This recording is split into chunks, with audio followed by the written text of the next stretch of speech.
right. Morning all. This is a bit intimidating. I've never been in a room with so many architects all at once.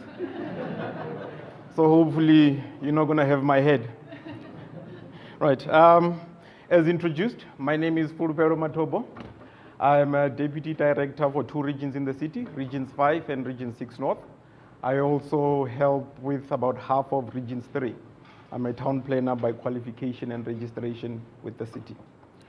I'll be taking you through then what we look for as the city when we go through your SDPs. All right. Okay.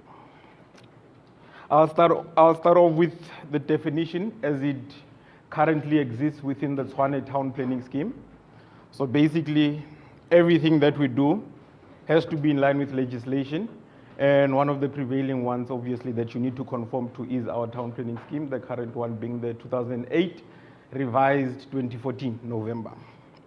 So what is an SDP? Directly quoted in terms of the scheme, it means a plan which shows the siting, elevations, exterior finishing of the proposed buildings, parking areas and open spaces of the proposed development of a property and any salient natural features thereof, as prescribed by the municipality in terms of clause 31. So that means it's a plan. I need to see your buildings, I need to see your movement systems, and I need to see where the kids are going to play. I need to see your parking, your open spaces. If it's a residential development, if it's an office development, I need to see your parking, your movement, all the issues that go with your zoning. So then what informs an SDP? The first thing, before anyone can draft an SDP, you need to understand what your zoning is.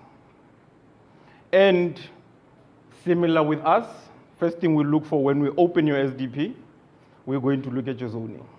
We need to understand what is said on the outside of the file. Does it match what is said on the inside? I'm sure you all have an understanding of what the file looks like. It's an orange file. On the outside, it will say density development or it will say office development. So I read that. I will then open your zoning certificate. Look, what is your zoning? So if those are not similar or if they're not talking to each other, then that's when you guys start to dislike me. But second thing, your SDP must conform to the land use rights or your development controls as they exist within your Annex T or your zoning certificate, whichever is applicable. You'll either have a zoning certificate on your standard zoning, or where the land use has changed, you will then have an accompanying amendment scheme / Annex T. So we need to then see all the development controls, your coverage, your floor area, that type of information. So this is just a continuation. Your SDP as submitted, it must comply with the provisions of clause 31. I know a lot of times when we refer SDPs back, we get a lot of questions as to what do you want, because I've drawn all my lines are there, all my parkings, all my cars. You know, sometimes you even get nice pictures of cars. My cars are even sitting nicely there. Why are you returning the SDP? It's not necessarily always about the nice pictures. I've got a set legislation that says there's this criteria and I need to follow it. So I need to open your SDP and compare the two. I think it was Monine who had a sitting at one of our team meetings. She saw how we process SDPs, and I think she may have brought back the feedback to you guys as well. In terms of, we open the town planning scheme, we open your SDP, a lot of times we already have the understanding of what clause 31 is looking for, but you are never too old or too young to know, to refer back to the scheme. Even I, with my experience, I still refer back to the scheme. All right. Your SDP, this is very important. It shall be submitted with all the necessary mandates. By necessary mandates, I mean, your SDP must be accompanied by a registered title deed showing who the registered landowner is. If that registered title, or rather, if the registered owner is a company, then your mandates must include a company resolution. It must include a power of attorney, Where, for example, you are doing additions to something in a complex, residential complex, sectional title, we need something from the body corporate stating that the owner has the right to do whatever they're doing within the complex. So those are the minimum requirements. Your mandates must be in there. So what are the clause 31 requirements, or the City of Tshwane regional special? Sorry, I use a lot of acronyms there, but COTRSP stands for City of Tshwane Regional Spatial Planning. That is our section. So what is our requirements, and what are the requirements as in clause 31 in the scheme? So I've just taken a summary of that. Firstly, your SDP must comply with clause 31A, so 31(1)A up to and including C. So you've got 3 subsections, but within the 3, they're also broken down into subsections as well. So there's a lot of requirements that you'll see in there. The said requirements are further transferred to the application forms for ease of reference. I'm sure you are aware in terms of our SDP application forms, the very first page, it's got all the application form information, and then from that, you then see all the requirements. I've got an example of the application form just to show you what I'm talking about, but it then sort of copies and pastes clause 31 onto the application forms. SDP must now show the following. Number 1, we need to see your plans done or drafted to a specific scale. Obviously, it must be legible. We must be able to see it. If I can't see it, it's going back.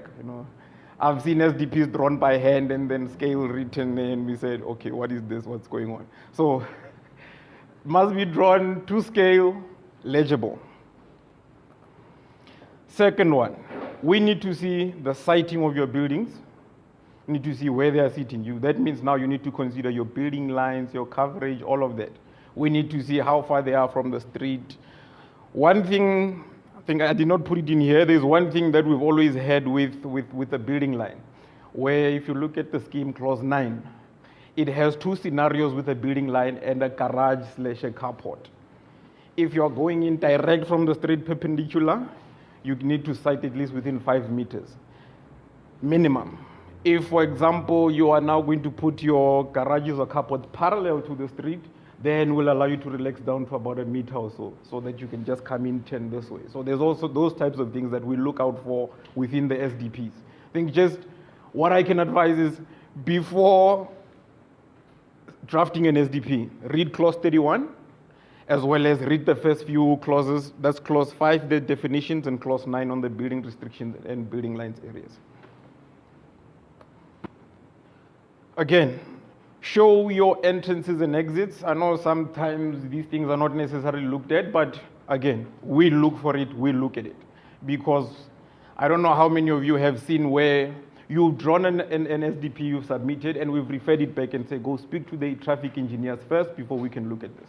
Because we are not entirely happy with the way the access looks. So we try to see, if the engineers come back and say, no, they are happy with it, then we'll sign off your SDP. But sometimes they overlook some of these things.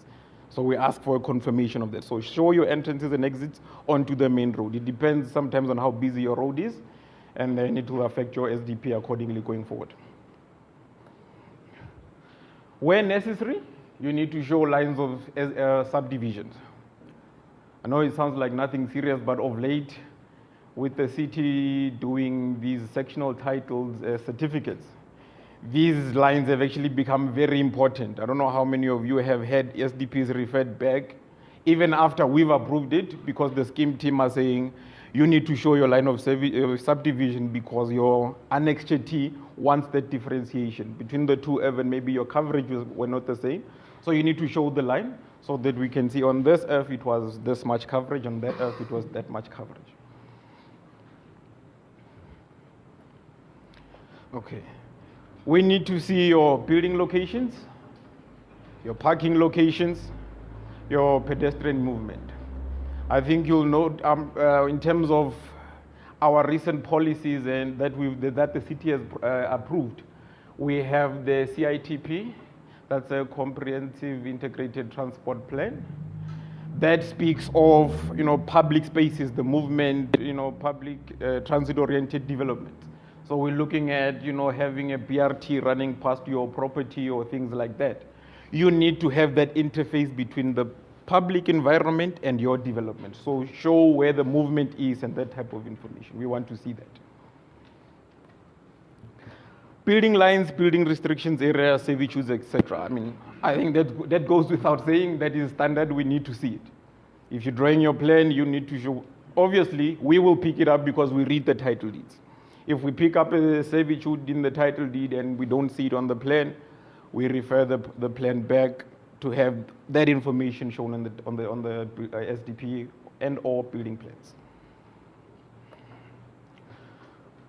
Location of existing buildings on adjacent avenue. This, again, it comes into play on a lot of times where you find you had objections from your neighboring owners during the land development application. A lot of them would complain about sun angles and overshadowing and blocking of my view. I was seeing the hojas on a mountain, now I can't see them because of your new building, that type of thing. So if we will look more closely on this in those instances. Otherwise, mainly we'll just consider your building lines and building restrictions areas, and then we take it from there. Contour lines. I know a lot of times we don't see these. We want to see them. Doesn't necessarily have to be, the 1 meter difference one where they are so close to each other we can't see the plan. Just show that, where we can see where the landfall is, this gradient, that type of thing. We need that information to make an informed decision.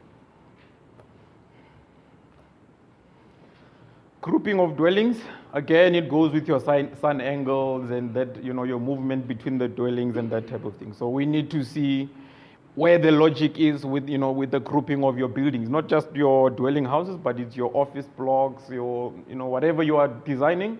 It must make some sort of sense. I know there tends to be a little bit of a disagreement because with you guys, you have beautiful ideas and all of that, and then we look at it, we go, sure, no, this doesn't look right. This looks like dog kennels or something, and then you say, no, this is the new in thing. You don't know as town planners, and yeah, we do need a little education on that front, granted, but just make it a little bit more understandable to us so we know what we are signing off. Design height, finishing of all buildings and physical barriers on street frontage. Again, it goes to that whole public realm. So if you're not fronting, for example, let's say you are fronting onto a natural feature. You have a river running there, and then you've got a public walkway that runs between your property and the river. I think, make that usable, make that user-friendly, not only for your inhabitants, but for the members of the public as well. Do some, landscape design, whatever you can, but just try and interface your development with what is existing. I think that's what we are looking for, to have that holistic development that not only has your residential complex and then a 2-meter wall, and then James walks behind your wall and he's hijacked or robbed every day, no one sees. When there's that visibility, there tends to be a level of safety as well that goes with it. So let's just try and have that as well. A complete schedule of rights. This, I think, is one of the most important things that we don't get to see on the SDPs, and we need. What we see on the SDPs would be, i.e., it will show this is how many parkings are provided. That's it. It will show this is what my coverage is, and it would show this is what my, my number of units are. We want to see a complete schedule. A complete schedule will then say, what is your zoning? Say residential 2. What is the permissible density? You say 25 units per hectare. What is your actual density? You have developed at 16 units per hectare. Permissible number of units is 25. Actual, you're looking at 15. That type of thing. Parking, what is required? What have you shown? So we want to see that. Please, I can't stress that enough. We need to see the schedule because that is what helps us speed up the process of considering your SDP. In the event of your SDP being on, for example, 2 separate pages, please indicate this is page 1 of 2, page 2 of 2. What we've had is you have an SDP that is referred back, or one of the engineering departments says now, go and change 1, 2, and 3. You change it, But now you've left everything on the original one, and then it comes back with 2, and we have to now approve both. Unfortunately, we don't approve 2 SDPs. I'm sure you all know we only approve 1. So everything must be on the SDP. If you have to write it in by hand, that is fine. You can just write it in by hand, sign it, as long as the approved SDP shows all the information and it's got the City of Tshwane stamp and signatures on it. So please, everything on one page. If it's more than one, just indicate it's page 1 of 2, 2 of 2. And then one of the other things is, I think we also get a lot of, SDPs that are about this thick. And then it becomes, a day at the zoo hunting for the right SDP plan. And then you find we approved the wrong one. And then it comes back, we now say, look, in terms of the Tshwane policies to prevent corruption and all of these things, we can only see SDPs on a Monday. So if you now pick up on Tuesday that we've approved the wrong one, it unfortunately has to sit until the next week that now we can only make corrections. I can't even make corrections in my office. I am not allowed to because it's corruption. All the SDPs, if they're approved on a Monday, they must all have the same date. There is no coming on Tuesday saying, it was here yesterday, but it's just a small thing, I fixed it this morning, please man, can I just have your signature? Unfortunately, a lot of you I've sent away, unfortunately. It's not by choice, it's not that I enjoy doing it. It's just how the city's processes are to phase out corruption, because what has been happening, you'll find people sitting in their offices, just willy-nilly signing their own things, getting something in the pocket, and Bob's your uncle. So we don't want that. I can only see your plans on a Monday. Whatever mistake is there, you fix, bring back by Friday. I can only see it again the following Monday. So what constitutes then a complete SDP on submission?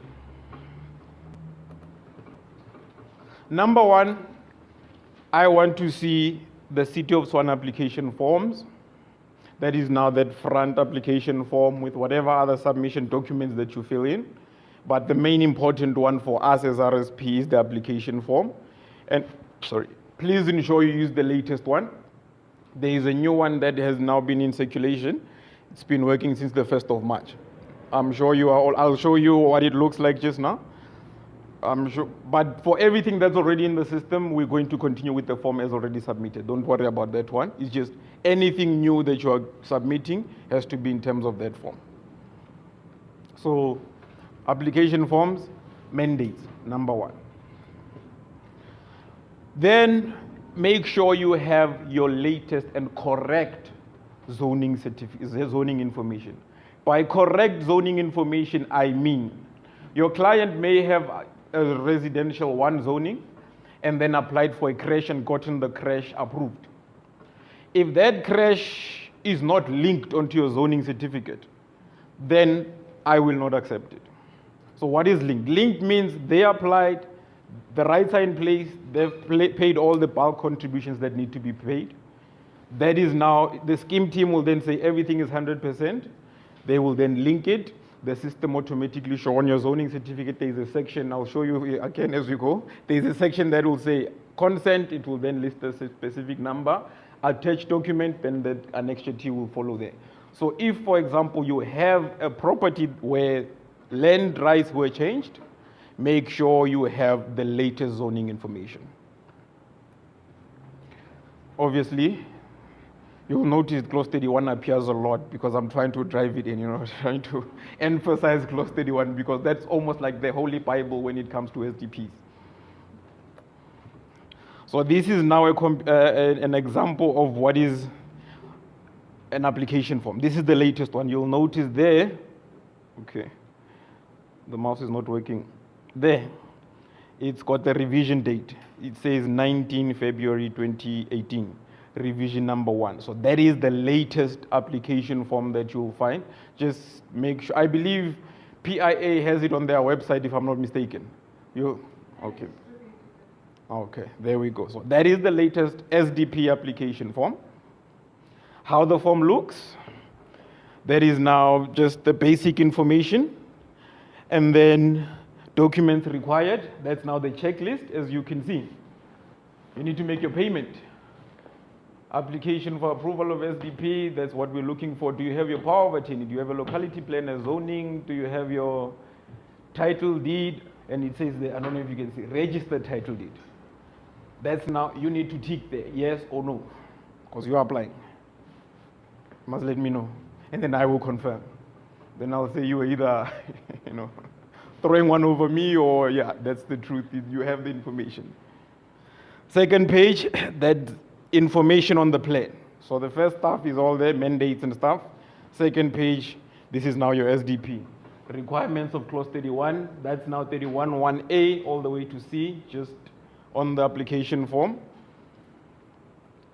Then this is now, this section is for official use only. You guys don't even need to bother about this one. But just make sure that page is there, because sometimes it does tend to walk out of the file. I don't know why, but just let's try and, chain it down.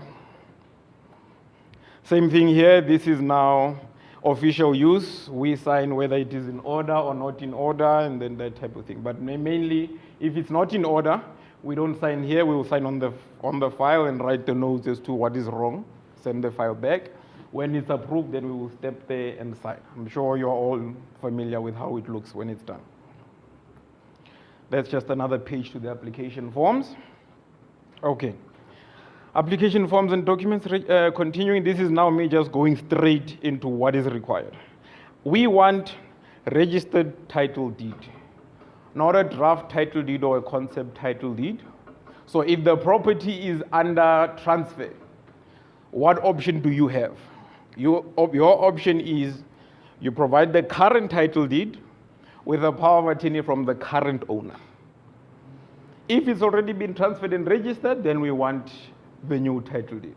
So we don't want the new draft title deed with the power of attorney from that guy, because anything can go wrong, the transfer can cancel, and then the owner says, no, I don't want this on my property. We want the current title deed with his signatures, or if it's transferred already, new guy. So what do we not want? We don't want a draft title deed. It's not acceptable. Took me a long time to get there to do that.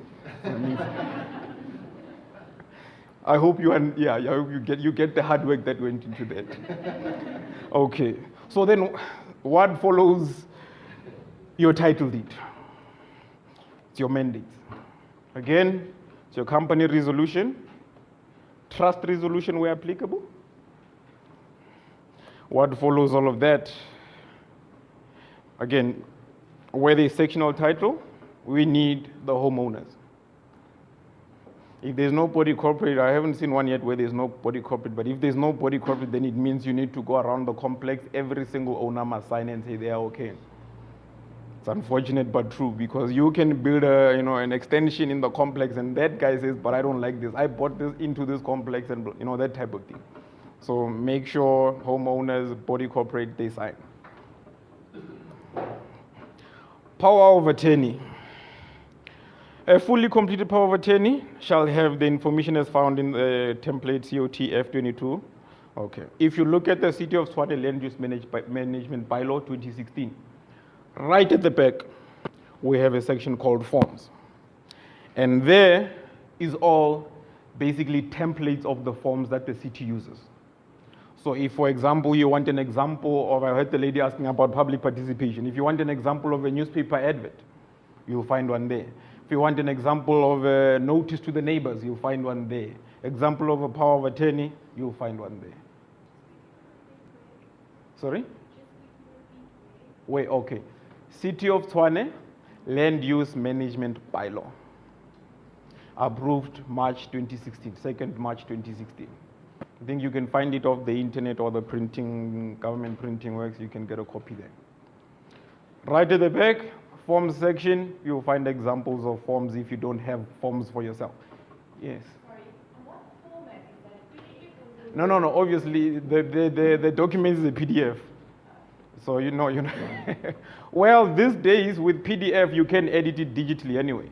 It's still possible. It's just, we don't want you amending the documents if we give it to you in Word document. Next thing it's, because if we go to court, you will then say, our document says so and so. And then you put it up there, we don't understand what happened. How did that go? So that type of thing. Yeah, we've actually had those experiences. We used to have documents in Word format, but that changed one off because we had that particular experience where somebody changes it to their liking. We go to court, we are hammered because this is your document, it says Tshwane, and you can't explain when you're in that situation. That's your document, you don't know how it happened. So no Word documents, only PDF. But with PDF most, you can edit on it digitally, so it's not necessarily a problem. So that is an example of the power of attorney as it exists within the bylaw, as you can see right on top, COT F22. What is important on this document? Right at the top, you will have given me a title deed that says, let me use this guy, John Citizen is a registered owner. So John Citizen must now write, I, John Citizen, write his name there, right on top, because he must now commit himself. With my ID number so and so, or the registration company, whichever it is, but actually with the company, you must first have a company resolution because there must be the minutes, and then that grants a specific person to then sign the power of attorney, but yeah. He must state who he is, registered owner, what he is intending to do. So he is going to say, I'm looking for your name, Mirelli. I give Mirelli as my architect, or what can I call you? Okay, let me call you my architect, to submit to the City of Tshwane an SDP for the following things. So then you are going to say, to draw an office block. And then what happens if now Marilis come with a high density residential development? I'm taking it back because that thing says you can only do an office block. So you guys need to check what the owner is signing on the power of attorney.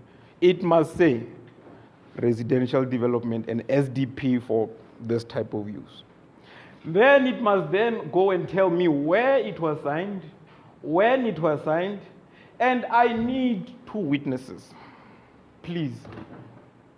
Just Nicolene is not here to give you the legal background, but I need 2 witnesses. If I only have 1, I'm sending it back. And I'm sure a lot of people have had them sent back because there was a witness missing.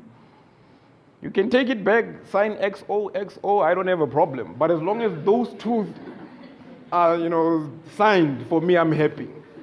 And then John Citizen must also sign as the registered owner. We are okay, Mosne?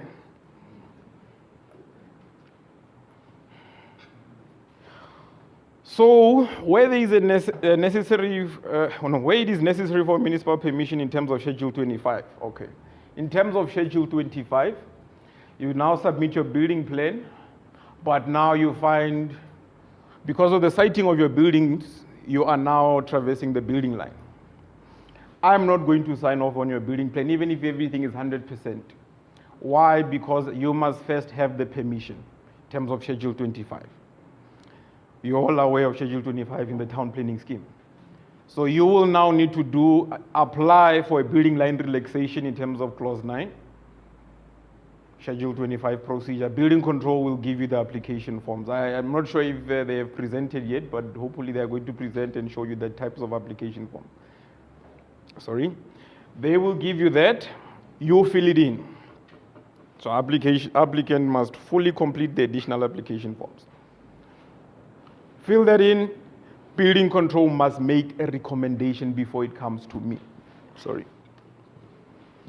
there. Forms must fully be recommended by building control prior to RSP's decision. So your building line relaxation must be granted prior to me giving you the SDP. Because remember, you are traversing a building line. I can't approve your SDP before. Because if I do, then I'm sort of aiding and abetting a criminal. I'm now creating an illegal situation for the city as well. I might as well get fired too. So, not to call you guys criminals. Now I see your faces. No, not. So, forms must be fully submitted, filled. That is an example of now the Schedule 25 building relaxation forms. It's got all the necessary information that needs to be filled in. This is an actual one from an actual file, so I had to obviously scratch out the person's information, otherwise I get into trouble in that type of thing. So this must be fully completed by yourselves. It must now indicate, if you look there, this person, I don't know if you can see, says clause 12.2 up there, he is applying for the relaxation of the building restriction area. So building control have indicated on this one it's actually not approved. I don't know if you can actually see. They scratched out the approved, it's not approved, and they've signed there. So this person, no, he's pushing it, he wants too much, they don't want to give it. But anyway, it's not approved. So that is now a form that I want to see, and then before it comes to me, this process here, that is now the recommendation by building control.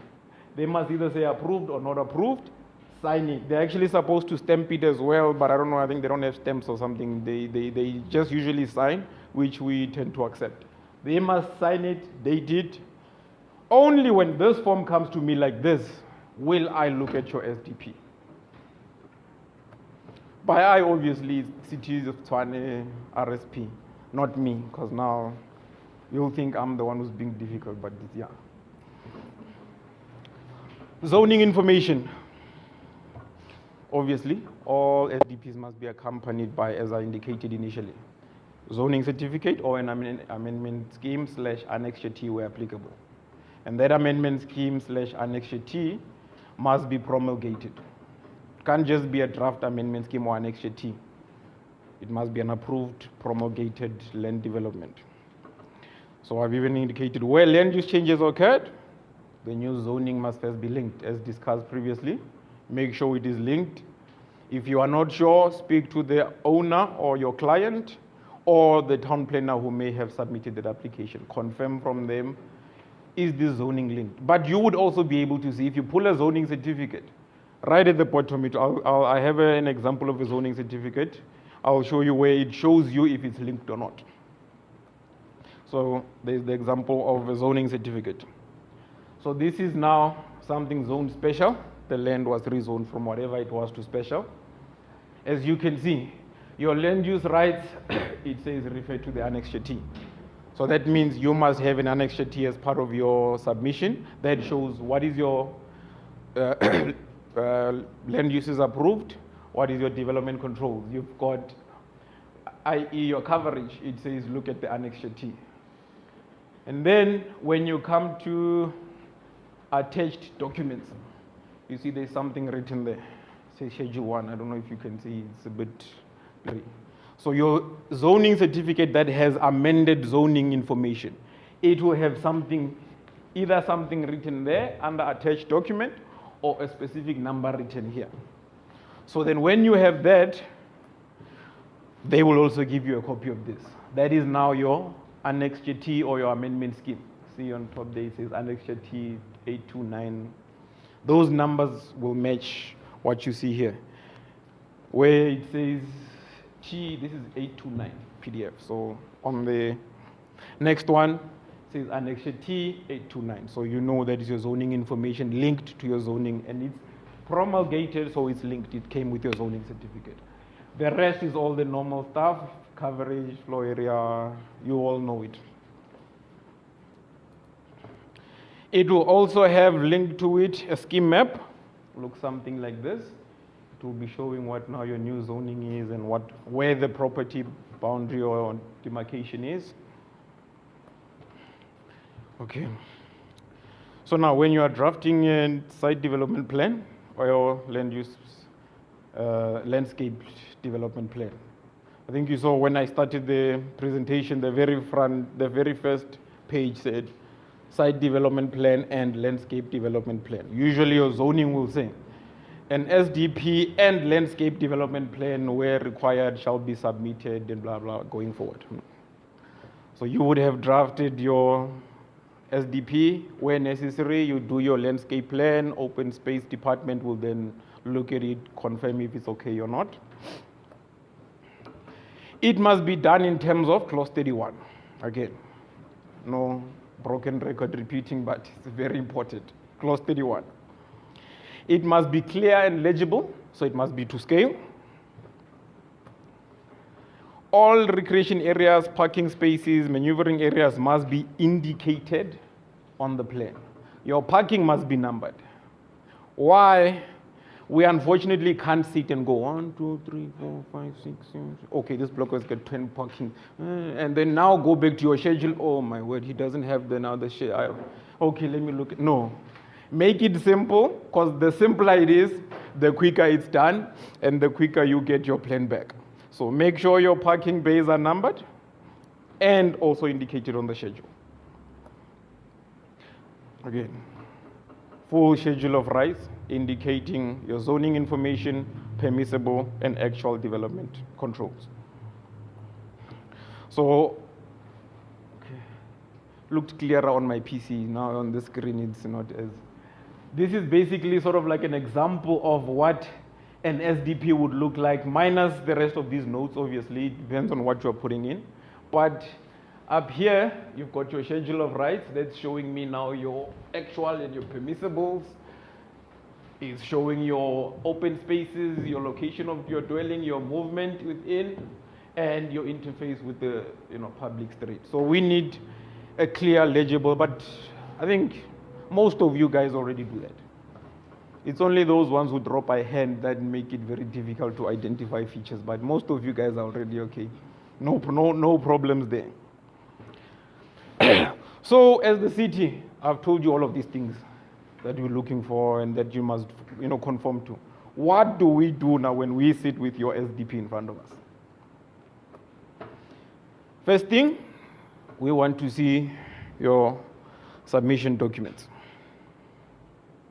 So that means your mandates, all of those things must be in there. You must have a title deed, it must be registered. You must have your zoning information, all of that.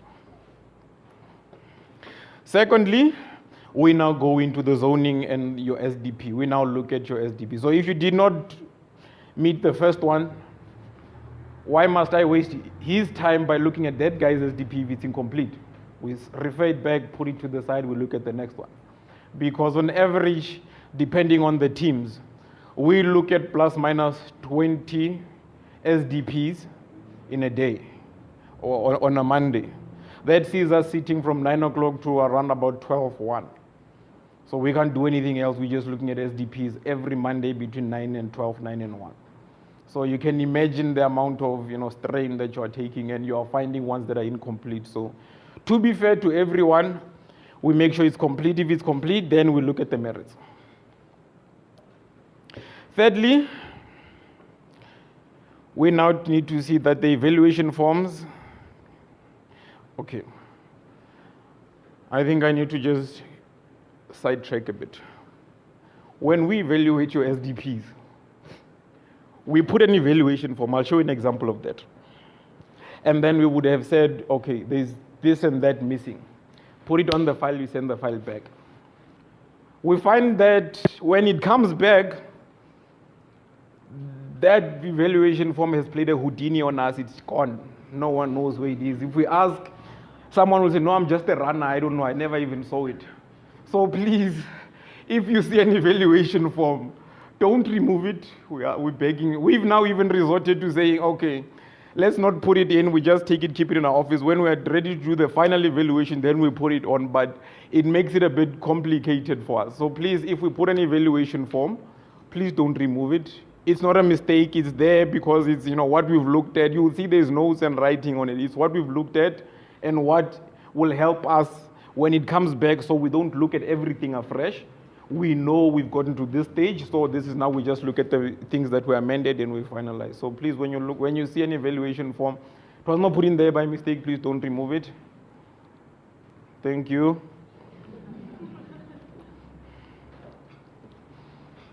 See. I didn't put that there. I don't know how that happened. So the evaluation form comes off the SDP, but this wording comes onto my presentation. That's just, I don't know how that works. But anyway. Evaluation forms example. Good. This is the evaluation form that you will find on your file, the one I'm saying please, please, please don't remove. So this is everything that we look at, and then we will either tick yes, no, make a note right at the bottom. You don't necessarily need to worry about it, but if you look at it, for example here, if we refer your file back, we would have written a note here. If it's not on the file cover, we will put it here. and say, in terms of your SDP, you have not indicated your number of parkings. So then please, you can then just read that note, see what is missing. It's not on there. I know a lot of us don't put this there because it goes missing, and then when it comes back, we have to start over. So if your evaluation, going forward, the evaluation form will always be there, ne? So I can refer to the evaluation form. Okay, so you will find your evaluation form with the notes there. That's then where you can see what we are looking for. If you're not clear about what we are looking for, you have then the opportunity to contact the town planner in the area, set an appointment. You can come and sit down with them and say, you've referred my SDP back, why? Then he'll gladly take you through it and say, this is what we look for. You have not put it in. Please go and amend it and put it in. Then you can resubmit. I'm sure a lot of you have had those type of engagements with us. We try to be open and allow you guys that opportunity to at least come in and understand what we are looking for. Okay, this one is there's different evaluation forms for every type of SDP, obviously. This is for your density developments, and this is now an example of office development evaluation form. But again, not necessarily for you guys to worry, it's for me, we evaluate, and then when I sign it off is to make sure that everything was looked at, and then everything is 100%. We don't want comebacks. Okay, so summary of what a complete SDP is. So it must be in line with Clause 31 provisions. Must be accompanied by all the necessary mandates. So that's your title deed, company resolution, all that information, power of attorney, bond, not necessarily bondholders, but your company resolution, power of attorney, body corporate, that's the one I'm looking for, yes. Must have fully completed application forms. If your application forms are incomplete, we have to send it back. Must have the latest zoning information. So make sure your zoning is there, latest, correct, and linked. Must include a complete schedule on the SDP itself, not on a separate page, because if that separate page goes missing, then you have a problem. Or you have the ability to then, or there's an option that you can have the SDP separate schedule. I approve this one, but then, when you start bidding, you replace this with the new one. Now SDP approved, higher coverage. I get into trouble because it means I don't know what I'm doing. Okay, I need to read you guys a little disclaimer. Just so you can come back tomorrow and say, but you said. Okay. Any discussions, interpretations, support or advice given with regards to policies of council, specifically including the RSDF and land use management bylaw, or on a specific land development application, shall only be regarded as a general remark, inter alia, due to the fact that there are interdependencies or other departments having to provide inputs and information that may not be available on the matter. Basically, what this is saying is, if you come and say, Fulu, can I have a quick discussion with you? And I say, okay, it's fine. Listen, man, I want to, build a granny flat. My topi is old, he can't live by himself, man. Just a small thing at the back of my house. I say, oh, okay, in terms of zoning, it's okay. And then the next week, now you start building a 3-story complex.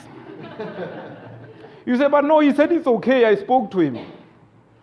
This is basically what it's saying, that we may discuss things, without having all the facts. But when you start submitting and a department tells you to go change something else, it effectively means what we've discussed previously is not fully applicable anymore because there's changes that have come about. So it's just that, understand, we may discuss something, you go to the engineers, they tell you to change something, then you come back to me and say, oh, no. This is not going to work anymore. There is that possibility, so please just understand that. I'm also just human. Okay, it continues. You thought it was done, eh? Therefore, such remarks shall not be binding on the municipal officials, that's me, the municipality, that's us, or any decision-making body of the municipality, that's them.